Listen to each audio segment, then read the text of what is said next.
మరి ఏ ఏ లాంగ్వేజ్ లో చెప్పింది? హిందీయా, తెలుగా, కన్నడ? తెలుగు తెలుగు ఒక fine sister Telugu fine. Telugu. Yes fine. Telugu బా, ఎందుకంటే అంతేం తెలుగు నాకు కొంచెం కొంచెం ఇది ప్రాబ్లము. అయితే పర్వాలేదు, ప్రభు సాయం చేసాను కాక ప్రాణం చేస్తాం. పరిశుద్ధమైన తండ్రి, పరలోకపు దేవ, నిన్న నేడు నిరంతరము ఏకముగా ఉన్న మా గొప్ప తండ్రి, మీ ప్రియ కుమారుడు, మా రక్షకుడు ప్రభు అయిన యేసుక్రీస్తు నామములో స్తుతించి ఆరాధించి గణపరిచి హెచ్చిస్తున్నా.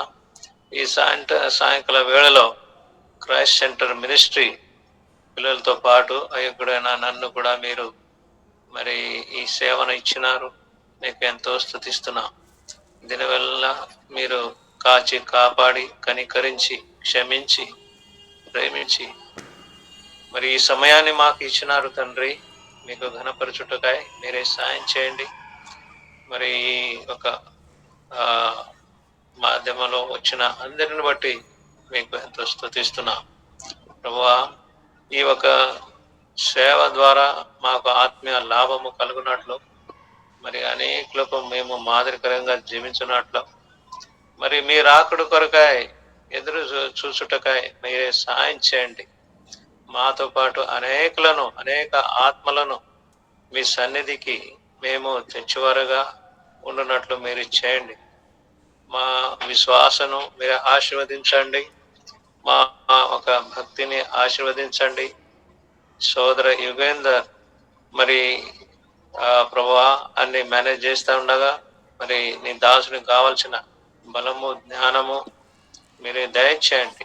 ఈ సేవ వలన మీకే ఘనత మీరు తెచ్చుకోండి ప్రభువా. మీరే సాయం చేయండి. ఇదివరకు మరి సహోదరులు కన్నడలో, తెలుగులో, అదే రీతిగా నేపాలీలో పాట ద్వారా మీకు గణపరిచినారు. మరి ప్రభువా వాక్యం చేత కూడా మాకు మీరు మాట్లాడండి. మరి ఈ పూటను ఆశీర్వదించండి, సహాయం చేయండి. అయోగ్యుడైన బలహీనమైన నన్ను కూడా మీరు మీ కృపలో నాకు జ్ఞాపకం చేసుకోండి. ఇదివరకు మీరు సాయం చేస్తూ వచ్చిన మీ సాయాన్ని బట్టి మీకు స్తుతించి ఆరాధించి ఘనపరిచి ప్రార్థన ప్రభు అయిన యేసుక్రీస్తు నామములో వేడుకుంటున్నాం తండ్రి. ఆమేన్. ఆమేన్. ఆమేన్. ఆమేన్.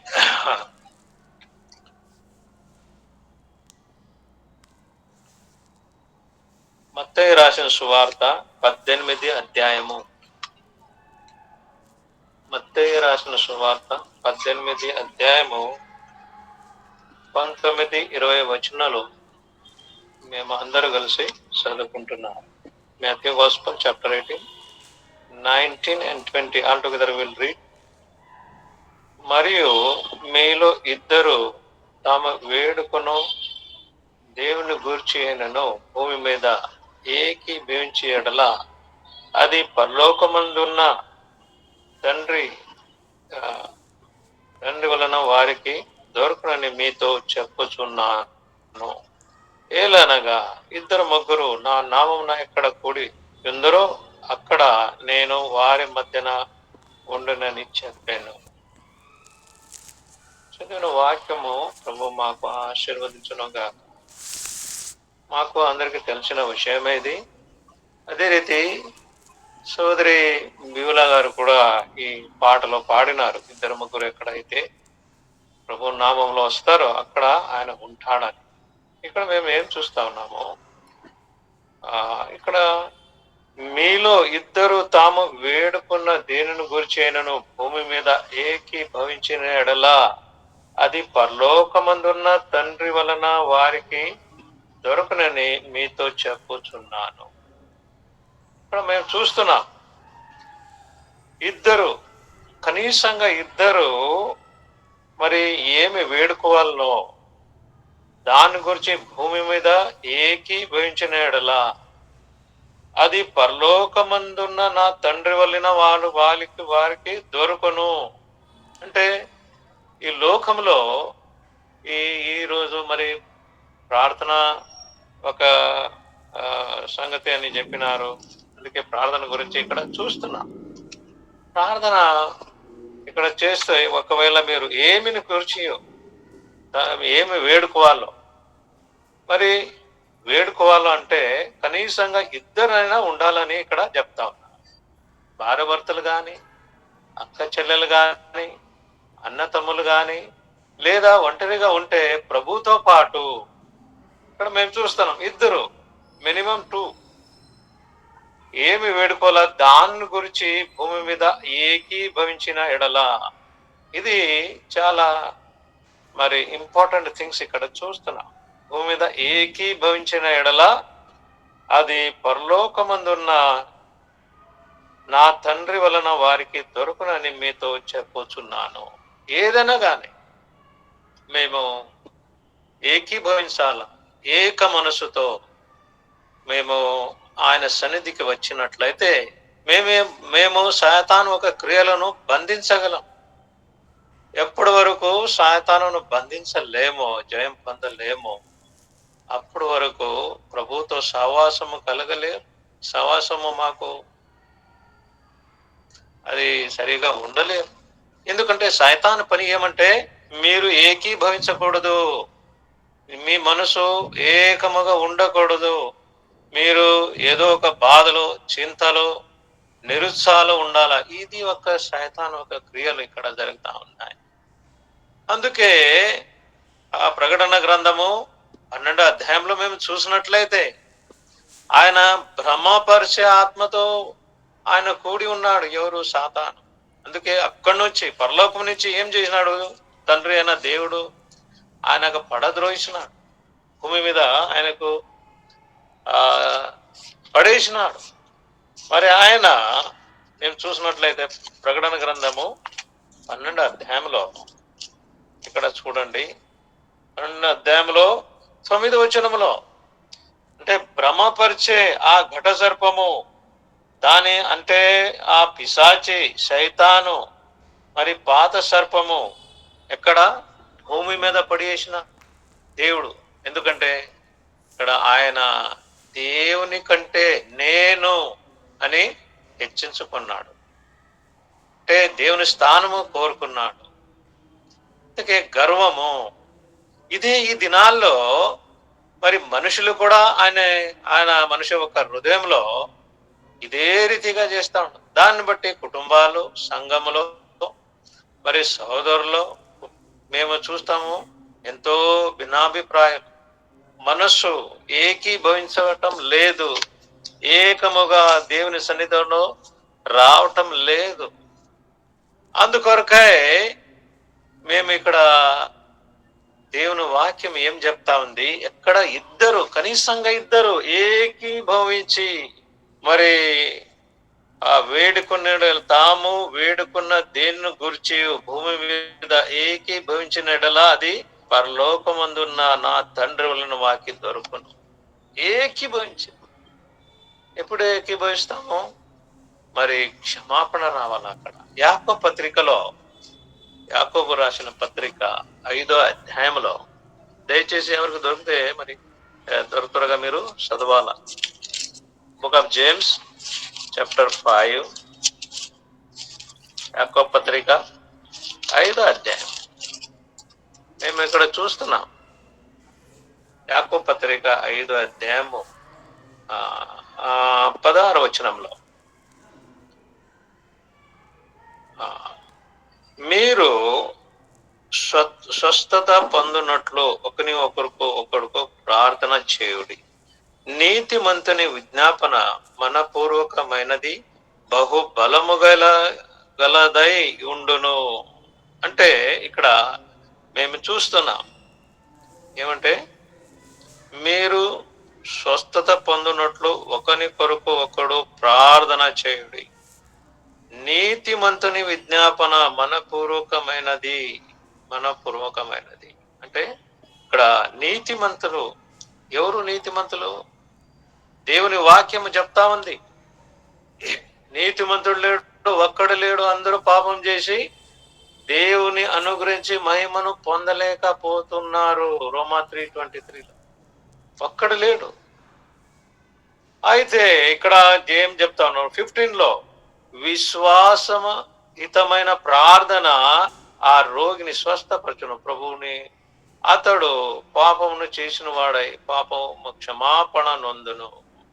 అందుకే ఇక్కడ మేము చూస్తూ ఉన్నాయి ఏమంటే ఒక్కరి ఒక పాపము మీరు ఒప్పుకొని క్షమించి ఏకీభవించిన ఎడల, ఇక్కడ ఆయన చెప్తా వస్తున్నాడు. అందుకే మీ పాపము వలన ఒక్కని 16 మీ పాపములను ఒకనితో నొకడు ఒప్పుకొనుడి, మీరు స్వస్థత పొందినట్లు ఒకని ఒకడు ప్రార్థన చేయుడి. నీతిమంతుని విజ్ఞాపన మనపూర్వకమైనది, బహు బలము గలది ఉంటున్నాం. అందుకే మేము చూసినట్లయితే ఒప్పుకోవాలా మేము, ఎందుకంటే దేవుని వాక్యం చెప్తాం, ఎవరు మరి నీతివంతులు లేరు, అందరూ పాపం చేసినారు. దేవుడు అనుగ్రహించే మరి కృపను పోగొట్టుకున్నారు. అందరూ పాపంలే. ఈ లోకంలో ఆకాశం కింద భూమి పైన ఏ మరి నీతివంతుడు లేడు. ప్రభు అయిన యేసుక్రీస్తే ఒక్కడే, ఆయన ఒక్కడే మరి నీతిమంతుడు, ఆయన ఒక్కడే పరిశుద్ధుడు, ఆయన ఒక్కడే దేవుడు. ఆయన చెప్పినాడు యోహాను సువార్త 8వ అధ్యాయంలో, నాలో పాపం ఉంది అని ఎవరైనా మీరు చూపించగలరా అంటే, దేవుడు అంటే ఎవరు? పాపమును క్షమించేవాడు. అందుకే ఆయన చెప్పినాడు ఆ యూదులకు, మీరు ఎవరైనా చూపించగలరా నాలో పాపము ఉంది అని. ఇలాగా సవాల్తో చెప్పిన వారు ఈ లోకంలో ఎవరు లేరు. ఆయన పరిశుద్ధమైన దేవుడు. ఫిలిప్పీయులకు రాసిన పత్రిక 2వ అధ్యాయంలో 5, 6, 7 వచనములు మేము చూసినట్లయితే, ఆయన మనుష్యునిగా ఈ లోకానికి వచ్చినాడు, శూన్యమైనాడు. మరి కల్వరి శిలువ ఒక శిక్షను మా కొరకు ఆయన పొందినాడు. ఆయన మరి చిందించిన రక్తం చేత అందరికీ క్షమాపణ దొరికింది. ఆయన రక్తములోన పాప క్షమాపణ ఉంది, వేరే ఏ మార్గం లేదు. అందుకే మేము ఆయన రక్తము పరిశుద్ధమైనది.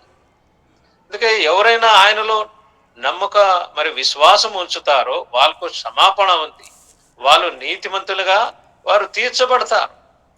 రోమాపత్రిక 3వ అధ్యాయంలో మేము చూసినట్లయితే అక్కడ రాయబడి ఉంది ఏమని, అబ్రాము దేవునితో విశ్వాసము ఉంచెను, ఆ విశ్వాసము తనకు నీతి అని ఎంచబడినది.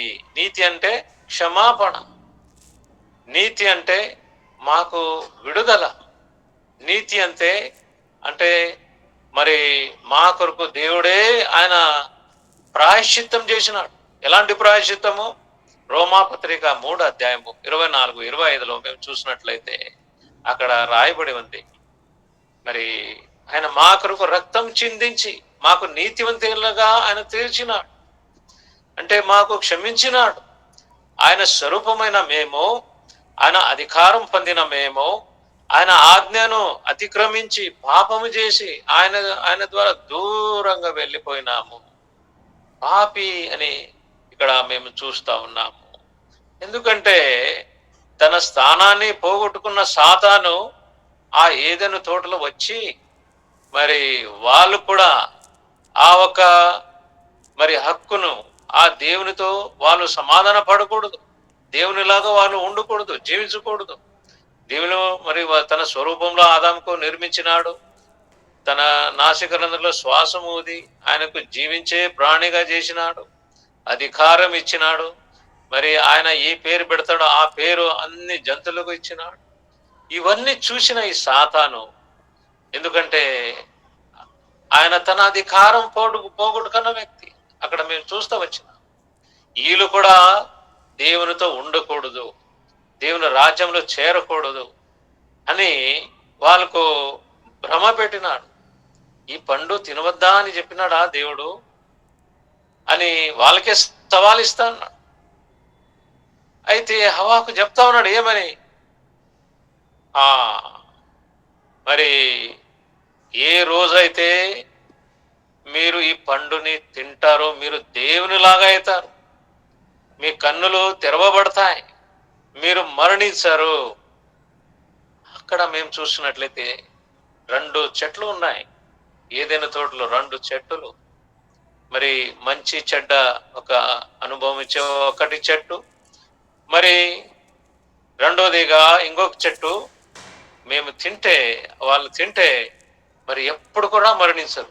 అలాంటి చెట్టు ఉంది. ఆ చెట్టు చూపించి మరి రెండవ చెట్టు చూపించినాడు. తినేసినాడు వాళ్ళకి. పండు తిన్న తర్వాత వాళ్ళు కళ్ళు తెరిచినాయి. మరి వాళ్ళు అనుకున్నారు, మేము దిగంబరిగా ఉన్నామే, దేవుని చేత మరి దాక్కుంటా ఉన్నాడు, దేవుని ద్వారా దూరముగా వెళ్తా ఉన్నాడు. దేవుడు సాయంత్రం వేళలో వచ్చి వాళ్ళకు వెతుకుతా ఉన్నాడు. ఆదామా, నువ్వు ఎక్కడ ఉన్నావు? మేము దాగికొని ఉన్నాము, మేము దిగంబరిగా ఉన్నాము. ఎవరు చెప్పారు మీకు? మరి ఒకరి మీద ఒకరు నేరం నోపుతా ఉన్నారు. నువ్వు ఇచ్చిన ఈ స్త్రీయే నాకు ఇచ్చింది. ఆ స్త్రీ చెప్తా ఉంది, ఈ సర్పం మాకు మరి మోసం పరిచింది. ఇలాగా ముగ్గురుకు శాపము ఇచ్చి దేవుడైన యెహోవా వాళ్ళకి బయటికి వేసిన. ఎంత భయంకరమైన పరిస్థితి! వాళ్ళకు మరణం లేదు అప్పటి వరకు. అప్పుడు ఎప్పుడైతే ఆజ్ఞను అతిక్రమించినారో ఇక సులువుగా అనుకున్నారు. అయితే ఎంత గొప్ప భాగ్యాన్ని వారు పోగొట్టుకున్నారు. దేవునితో ఉండే సమాధానము పోగొట్టుకున్నారు. దేవుని నుంచి దూరముగా జీవిస్తా ఉన్నారు. అప్పటి నుంచి పాపము, శాపము, మరి మరణము ఆరంభం అవుతా ఉంది. మరణం అంటే ఏంటి? మరణం అంటే ఇక్కడ చూస్తున్నాము, శైతాను ఒక అధికారం. చూడండి, ఇబ్రూల రాసిన పత్రిక మరి 2వ అధ్యాయంలో, ఇబ్రూలకు రాసిన పత్రిక 2వ అధ్యాయంలో మేము చూసినట్లయితే ఇక్కడ ఇబ్రూలకు రాసిన పత్రిక 2వ అధ్యాయంలో మరి 14, 15 వచనంలో మేము చూసినట్లయితే, పిల్లలు రక్త మాంసధారి అయినందున ఆయన కూడా తన మరణము చేత మరణాధికారి అయిన సాతానుకు మరి నాశం చేయాలని ఆయన మరి రక్త మాంసధారి అయి ఈ లోకానికి వచ్చినాడు. ఎవరు? ప్రభువైన యేసుక్రీస్తు. మరి ఇక్కడ మేము చూస్తా ఉన్నాము, మరణాధికారి. మరణకు అధికారి ఎవరు? సాతాను. ఎందుకు వచ్చింది ఇక ఆయనకు అధికారము? ఇక్కడ మేము చూసినట్లయితే మరి ఈ యొక్క మేము దేవుడిచ్చిన ఆ ఘనతను, దేవుడిచ్చిన ఆ యోగ్యతను పోగొట్టుకున్నాము. అందుకే ఆ మరణం వచ్చింది. దాని మీద అధికారి సైతాన్ అని రాయబడి ఉంది. ఇబ్రాయిలకు రాసిన పత్రిక 2వ అధ్యాయము 14వ వచనంలో మేము చూస్తున్నాం. తన మరణము చేత అంటే ప్రభు అయిన యేసుక్రీస్తు ఆయన మరణించాల్సి వచ్చింది. ఎందుకంటే ఈ మరణము ఏల్తా ఉంది మనుష్య జాతి మీద. అందుకే ఈ మరణము తీసివేయాలంటే ఆయన రక్త మాంసధారి అయి ఈ లోకానికి వచ్చినాడు ప్రభు అయిన యేసుక్రీస్తు. మరి తన మరణం చేత మరణాధికారి అయిన సాతానుకు ఆయన నష్టం చేసినాడు. మరి ఆ మరణము మరి ఎవరైతే ప్రభు అయిన యేసుక్రీస్తులో ఉంటే, విశ్వాసం చేస్తే, జీవిస్తే వాళ్ళకు మరి నిత్య మరణం లేదు, రెండవ మరణం లేదు అని దేవుని వాక్యము మాకు చెప్తా ఉంది. అందుకే ఎవరైతే ప్రభు అయిన యేసుక్రీస్తు నామములో మరి విశ్వాసం ఉంచుతారో వాళ్ళకు క్షమాపణ, వాళ్ళకు సమాధానము, నిత్య జీవం ఉంది అని దేవుని వాక్యం మాకు మరి సెలవిస్తా ఉంది. ఇది మొదటి భాగం.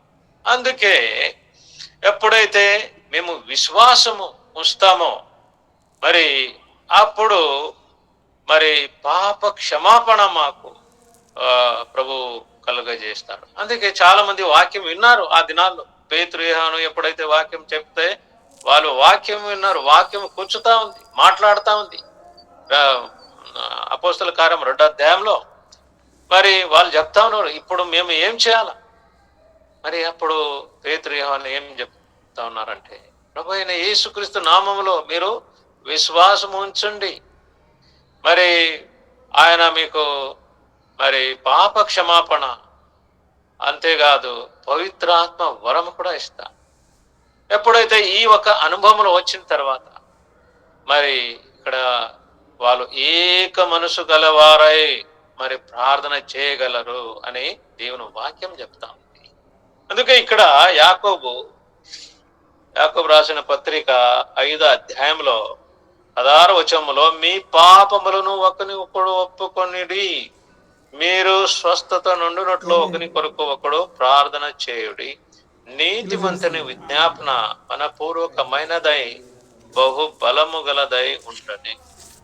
అందుకే మేము ఎప్పుడైతే ప్రభువైన యేసుక్రీస్తు నామంలో విశ్వాసం వస్తాం, మొదటిది ఫస్ట్ స్టెప్ ఏమంటే విశ్వాసం. తర్వాత మేము ఇక్కడ చూసినట్లయితే ఆయన ఒక సంతానం అయితా ఉన్నాము. యోహాను సువార్త 1వ అధ్యాయం 12వ వచనంలో ఎందరైతే, ఇక్కడ చూడండి, జాన్ గాస్పెల్ చాప్టర్ 1:12 ఎందరైతే ఆయన మీద విశ్వాసము ఉంచినారో వాళ్ళకు దేవుని కుమారులు అని ఆయన అధికారము ఇచ్చినారు. తను ఎందరి అంగీకరించరో వారందరికీ, అనగా తన నామమందు విశ్వాసన ఉంచిన వారికి దేవుని పిల్లలటకు ఆయన అధికారము అనుగ్రహించెను. ఇక్కడ మేము ఏ జాతి, ఏ ధర్మము, ఏ కులము, ఏ రంగు, ఏ దేశం అని రాయబడలేదు. ఎందరి అంగీకరించరో వారి అందరికీ, అనగా తన నామమందు విశ్వాసం ఉంచి వారికి, ఎవరైనా కానీ. ఎందుకంటే ప్రభు అయిన యేసుక్రీస్తు చిందించిన రక్తం చేత అందరికీ ఆయన క్షమాపణ ఇచ్చినాడు. ప్రకటన గ్రంథము 5వ అధ్యాయము అక్కడ 9వ వచనంలో ఏం చూసినట్లయితే ఇక్కడ ఏం రాయబడి ఉంది చూడండి. 5వ అధ్యాయము 9వ వచనంలో, ప్రకటన గ్రంథము 5 మరి 5వ అధ్యాయము 9వ వచనం, పాత్ర పరుషులు ప్రార్థనలు. ఇక్కడ సకల జాతి కులము అందరికీ ఆయన విడుదల కలగజేసినాడు. ఇక్కడ చూడండి 10వ వచనంలో ఉంది, ఆయా భాషలు మాట్లాడు వారిలోని ప్రతి ప్రజలోని ప్రతి జనములలోని దేవుని కొరకు మనుషులను కొని మా దేవునికి వారికి ఒక రాజ్యముగాను యాజకులుగాను చేసితివి గనుక వారు భూలోకమందు ఏలుదురని కొత్త పాట పాడుదురు. ఇక్కడ మేము చూసినట్లయితే నీవు వధింపబడిన వాడై నీ రక్తం ఇచ్చి ప్రతి వంశములను, అంటే వధింపబడినాడు ఎవరు? ప్రభువైన యేసుక్రీస్తు. అక్కడ రాయబడి ఉంది ప్రతి ఒక్కరి కొరకు వధింపబడి ప్రతి వంశములోను ఆయా భాషలు మాట్లాడు వారిలోను ప్రతి ప్రజలోను ప్రతి జనములోను దేవుని కొరకు మనుషులను కొని. అంటే ఏ జాతి ఏ ధర్మం అని ఈ లోకంలో మరి కొట్లాడుకుంటూ ఉన్నారే, అలాగ లేదు. ఇక్కడ ఏమి ప్రతి వంశము ప్రతి భాషలు ప్రతి ప్రజలు ప్రతి జనములు అందరి కొరకు ఆయన దేవుని కొరకు మా అందరినీ ఆయన కొన్నాడు. ఎట్లా? వధింపబడి రక్తము కార్చి. అందుకే ఆయన మీద విశ్వాసము ఉంచుట వలన మాకు రక్షణ, విశ్వాసము ఉంచుట వలన మాకు విడుదల, క్షమాపణ ఉంది. అప్పుడు మరి ఇక్కడ మీరు నీతిమంతులుగా తీర్చబడతారు. రోమాపత్రికలో రాయబడి ఉంది 3వ అధ్యాయము 24, 25లో ఆయన మరి వధింపబడి మరి మా కొరకు ప్రాయశ్చిత్తం చేసి మాకు నీతివంతులుగా తీర్చాలని ఆయన రక్తము కార్చినాడు. ఇది నీతిమంతులు. అందుకే ఇక్కడ యాకోబు రాస్తా ఉన్నాడు. మరి యాకోబు ఏమని మరి నీతిమంతుల ప్రార్థన బలము గలదై ఉండెను. అందుకే ఇలాగా మన పాపము ఒప్పుకొని విశ్వాసము ఉంచి రక్షణము పొంది మరి ఆయనకు ప్రార్థన చేసిన ఎడల అప్పుడు చెప్తాడు, ఎక్కడ ఇద్దరు ముగ్గురు నా నామములో మరి కూడి వస్తారో వాళ్ళ మధ్యన నేను ఉంటాను. 18 అధ్యాయంలో మేము చూస్తా వచ్చినాం. మరి తాము వేడుకున్న దేన్ని గురించి అయినా భూమి మీద ఏకీభవించిన ఎడల, ఎప్పుడు ఏకీభవిస్తారో, ఎప్పుడైతే క్షమాపణ పొందుతారు, రక్షణ పొందుతారు, ఆయన సహవాసంలో ఉంటారు, మరి పరిశుద్ధాత్మ కలిగి ఆయనలో నడుచుకుంటారు, అప్పుడు ఏకీభవించి అప్పుడు దేవుని కార్యం జరుగుతా ఉంది. లేకుంటే జరగదు. వీలైనగా ఇద్దరు ముగ్గురు నా నామమున ఎక్కడ కూడి ఉందరో అక్కడ నేను వారి మధ్యను ఉందునని చెప్పాను. ఇద్దరు ముగ్గురు ఎవరిలో రక్షణ పొందినవారు, ఎవరిలో క్షమాపణ పొందినవారు, తమ పాపంని ఒప్పుకున్నవారు, మరి దేవునితో సహవాసం కలిగినవారు, దేవునికి మరి ఘనత చేసిన వారు ఇక్కడ ఉన్నారు. అందుకే ఇక్కడ ఇద్దరు ముగ్గురు ఎక్కడైతే నా నామము, ఒక ఉదాహరణ ఇక్కడ మేము చూసుకుంటా ఉన్నాం. చూడండి, నిర్గమ కాండము 17 అధ్యాయం, ఎక్సోడస్ చాప్టర్ 17. నిర్గమ కాండము 17 అధ్యాయంలో ఇక్కడ 8వ వచనములో నిర్గమ కాండము ఎక్సోడస్ చాప్టర్ 17 వర్స్ 8, తర్వాత అమాలేకీయులు వచ్చి రెఫీదీములో ఇశ్రాయేలీయులతో యుద్ధము చేయగా మోషే యోషువతో మన కొరకు మనుషులను ఏర్పరిచి వారిని తీసుకొని బయలు వెళ్ళి అమాలేకీయులతో యుద్ధము చేయము. రేపు నేను దేవుని కర్రను చేత పట్టుకొని ఆ కొండ శిఖరం మీద నిలిచిదేనని యోషువ మోషే తనతో చెప్పినట్లు చేసి అమాలేకీయులకు యుద్ధమాడెను. మోషే అహరోను హూరు అనే వారు ఆ కొండ శిఖరం ఎక్కిరి. మోషే తన చేయి పైకెత్తినప్పుడు ఇశ్రాయేలీయులు గెలిచిరి. మోషే తన చేయి దించినప్పుడు అమాలేకీయులు గెలిచిరి. ఇక్కడ మేము చూస్తున్నాం ఇద్దరు ముగ్గురు ఒక ప్రభావం ఎలాగుంది అంటే, అమాలేకీయులు యుద్ధము చేసి దానికి వస్తా ఉన్నారు. అప్పుడు మోషే యోషువకు చెప్తా ఉన్నారు ఏమని, మన కొరకు కొన్ని మనుషులని ఏర్పరచుకొని వారికి తీసుకుని బయటకు యుద్ధానికి వెళ్ళు. రేపు మరుసటి రోజు నేను హారోను హూరు ఆ పర్వతం ఎక్కి అక్కడ మీ కొరకు ప్రార్థన చేస్తున్నా.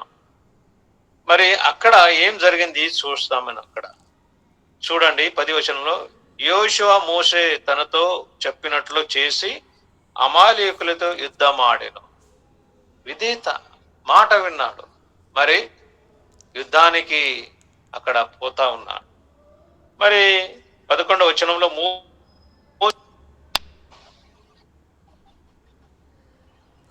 మోషే 11వ వచనంలో మోషే తన చేయి పైకెత్తినప్పుడు ఇశ్రాయేలీయులు గెలిచిరి. మోషే తన చేయి దించినప్పుడు అమాలేకీయులు గెలిచిరి. ఇక్కడ ఒక రహస్యము చూస్తా ఉన్నాం. ఎప్పుడైతే మోషే చేయి పైకి ఉందో అప్పుడు ఇశ్రాయేలీయులకు జయం వస్తా ఉంది. ఎప్పుడైతే ఆయన చేయి కిందికి వస్తా ఉందో అప్పుడు శత్రువు అయిన అమాలేకీయులు గెలుస్తా ఉన్నారు. ఏంటి ఇది ఇలాగే ఎందుకు జరుగుతా ఉంది? పైకి చేయి ఉన్నప్పుడు ఇశ్రాయేలీయులు గెలుస్తా ఉన్నారు, అయితే చేయి కిందికి వచ్చినప్పుడు అమాలేకీయులు గెలుస్తా ఉన్నారు. తనతో పాటు ఉన్న హారోను హూరు ఇది గమనించినారు. ఎందుకు ఇది జరుగుతా ఉంది? ఎందుకు చేయి కిందికి వస్తా ఉంది? చేయి బరువు అయింది. మరి మొదటి తిమోతి 2వ అధ్యాయము 8వ వచనంలో మేము చూసినట్లయితే దీనికి కారణం రాయబడి ఉంది. ఇక్కడ చేయి ఎందుకు కిందికి వస్తా ఉంది అని చూడండి. 1 తిమోతి చాప్టర్ 2 వర్స్ 8లో ఇక్కడ రాయబడి ఉంది.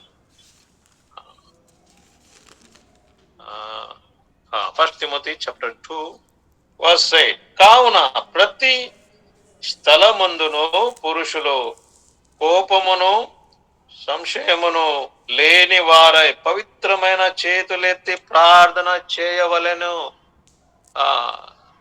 కోరుచున్నాను. ఏమంట ఇక్కడ రాయబడి ఉంది, ప్రతి స్థలమందున పురుషులు కోపమును సంశయమును లేని వారై, కోపము సంశయము లేకుండా మరి పవిత్రమైన చేతులెత్తి ప్రార్థన ఇక్కడ చూస్తా ఉన్నాం. కోపం ఉందా, సంశయం ఉందా, మరి ఇలాగ ఉంటే మా చేతులు ఏమవుతాయి, కిందికి వస్తా ఉన్నాయి. అందుకే మరి ఇశ్రాయేలీయులు అక్కడ మరి ఓడిపోతా ఉన్నారు. ఎప్పుడైతే చేయి కిందికి వస్తుంది, ఎలాగ కనెక్షన్ ఉంది చూడండి.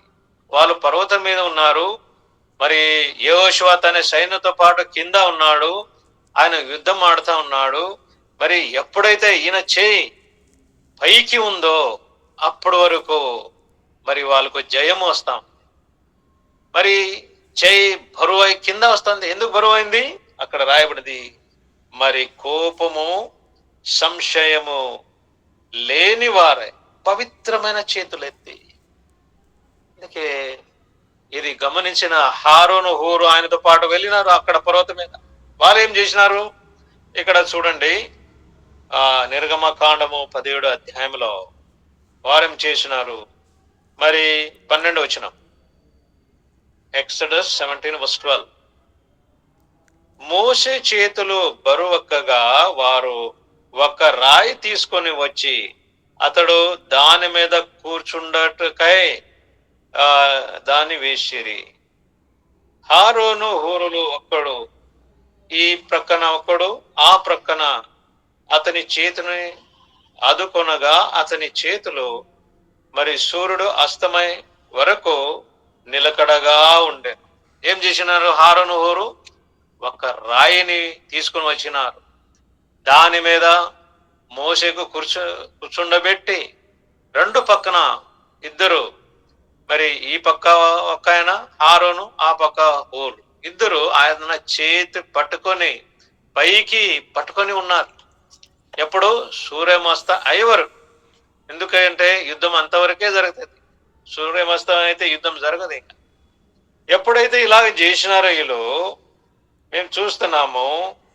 అట్లు యోషువ 13వ వచనంలో, యోషువ కత్తివాడి చేత అమాలేకు రాజును అతని జనములు గెలిచెను. అప్పుడు వాళ్ళకు జయం వస్తుంది. ముందు ఏం చేసినారు? ఈ ఒక సమస్యను వారు చూసినారు. ఏం జరుగుతా ఉంది? చేయి కింద వస్తే వాళ్ళు ఓడిపోతే ఉన్నారే. మరి బరువు అయింది చేయి. ఎందుకంటే కారణం ఏంది?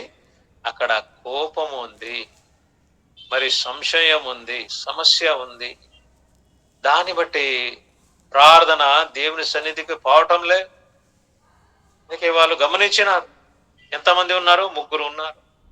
దేవుని వాక్యం చెప్తా ఉంది, ఎందరైతే ఇద్దరు ముగ్గురు నా నామం చేత ఆ సన్నిధికి వస్తారు వారి మధ్యలో నేను ఉంటాను.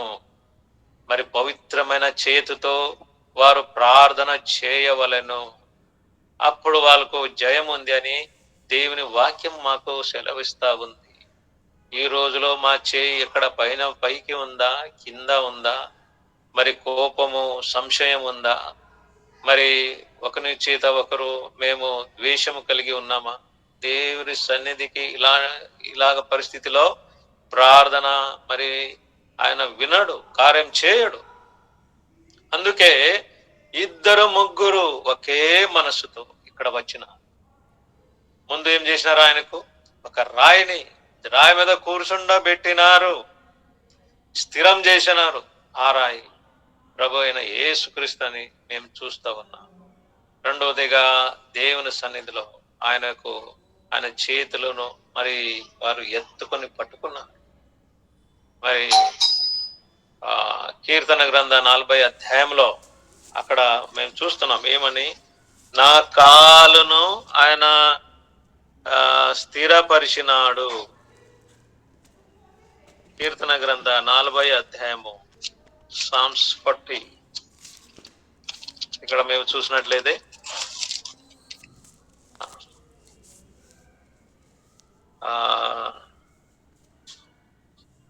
కీర్తన గ్రంథం 40. యెహోవాకు నేను సహనముతో కనిపెట్టుకుంటుని, ఆయన నాకు చెవియొగ్గి నా మొర ఆలకించెను. ఇక్కడ మేము చూస్తున్నాము, యెహోవాకు నేను సహనముతో కనిపెట్టుకుంటుని, నాకు చెవియొగ్గి నా మొర ఆలకించెను. 2వ వచనము, నాశనకరమైన గుంటలో నుండి జిగటగల దొంగ ఊబిల నుండి ఆయన నన్ను పైకి నెత్తెను. నా పాదములు బండ మీద నిలిపి నా అడుగులు స్థిరపరచెను. తనకు స్తోత్రముగు కొత్త గీతము మన దేవుడు నా నోట ఉంచును.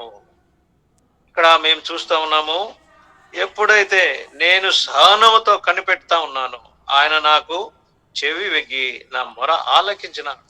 2వ వచనంలో, నాశనకరమైన గుంటల నుండి జిగటగల దొంగ ఊబిల నుండి ఆయన నన్ను పైకి లెత్తి నా పాదములు బండ మీద నిలిపి నా అడుగులు స్థిరపరచను. బండ మీద నిలిపి, ఇక్కడ బండ మీద కూర్చుండబెట్టి స్థిరపరిచెను. ఎక్కడ మేము చూస్తా వచ్చినాము, నిర్గమకాండం 17వ అధ్యాయంలో మోషేకు అహరోను హూరు తన జత సేవకులు ఉన్నారు, చూస్తా ఉన్నారు. ఏం పరిస్థితి, ఏం కారణం, ఎందుకు ఇది అట్లా అయితా ఉంది, ఏం చేయాలా వారు గమనించినారు. అందుకే 2-3 ఎక్కడైతే ఉంటారో మా లోపము ఇంకొక వారికి తెలుస్తుంది, ఇక్కడ లోపం ఉంది, ఎందుకు ప్రార్థనలో బలహీనత ఉంది, ఎందుకు మా ప్రార్థన దేవుడు ఆలకించడం లేదు. మేము రక్షణ పొందిన ఎంతో కాలం నుంచి మరి సహవాసంలో ఉంటా ఉన్నాం, ఆత్మీయలో ఎదగటం లేదు. ఏం కారణం? అది వేరే వాళ్ళు మీరు చూసి సహాయం చేయాల, ఒకరి ఒకరు మరి ఏకీభవించాలి, తన లోపము మరి ఆయనకు తెలియపరచాలి. లేవికాండం 19లో రాయబడి ఉంది, మీ మనసులో ఆయన గురించిన ఏమి విరోధ స్వభావం ఉందో ఆయనకు తెలియపరచాలి. ఎక్కడ లోపం ఉంది, ఎక్కడ కొదువ ఉంది, ఆత్మీయ జీవితంలో ఎదుగుటకు ఏమి ఎలాంటి కారణాలు అని ఆయనకు చెప్పాల, ఆయన కూడా స్వీకరించాలి. అప్పుడే మేము స్థిరపరచబడతాం. ఇక్కడ మోసే మరి విరోధం చేయలేదు. సరే అయ్యా మీరు ఎలాగ చెప్తారో అలాగా. మరి వాళ్ళు కూడా అహరోను హూరులు ఏం చెప్పినా ఇక్కడ ఏం చేస్తా ఉన్నారు, మోసే నీ చేతితో కావటం లేదు, నువ్వు జరగయ్యా చాలు, నువ్వు మరి మేము ట్రై చేస్తాం, మేము ప్రాణం చేస్తాం, నువ్వేం ప్రాణం చేస్తాం అని అట్లా ఏమి చెప్పలేదు. పరిస్థితిని చూస్తా ఉన్నారు. ఇది సైతాను కార్యమే. సైతాను మరి బలహీనము చేస్తా ఉంది.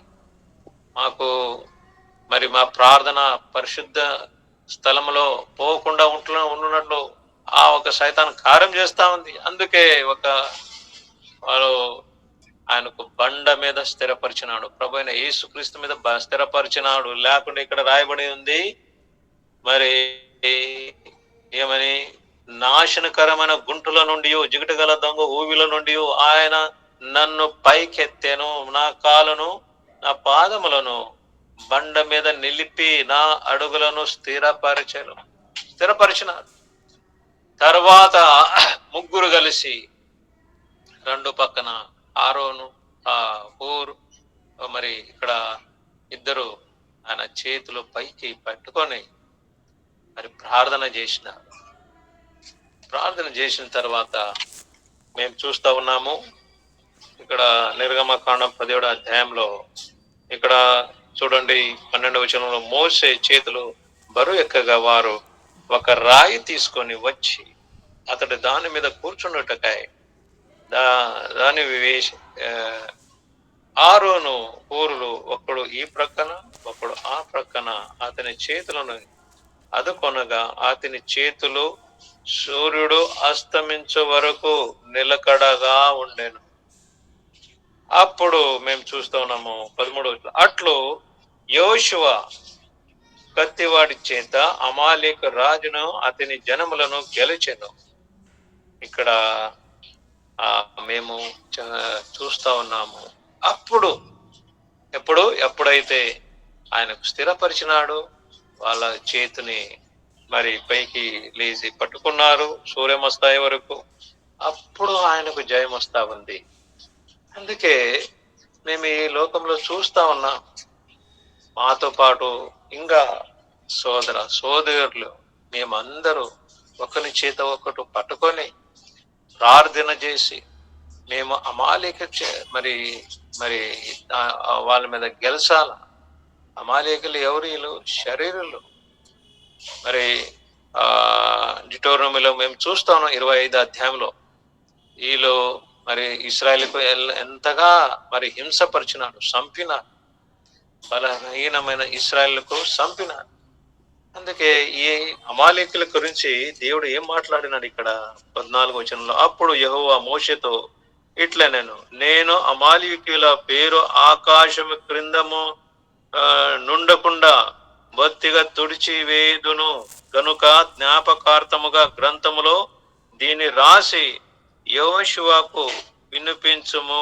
తర్వాత మోసే ఒక బలిపీఠము కట్టి దానికి యెహోవా నిస్సి అని పేరు పెట్టి అమాలేకీయులు తమ చేసిన యెహోవా సింహాసనమునకు విరోధముగా ఎత్తిరి గనుక యెహోవాకు అమాలేకీయులతో తరతరముల వరకు యుద్ధము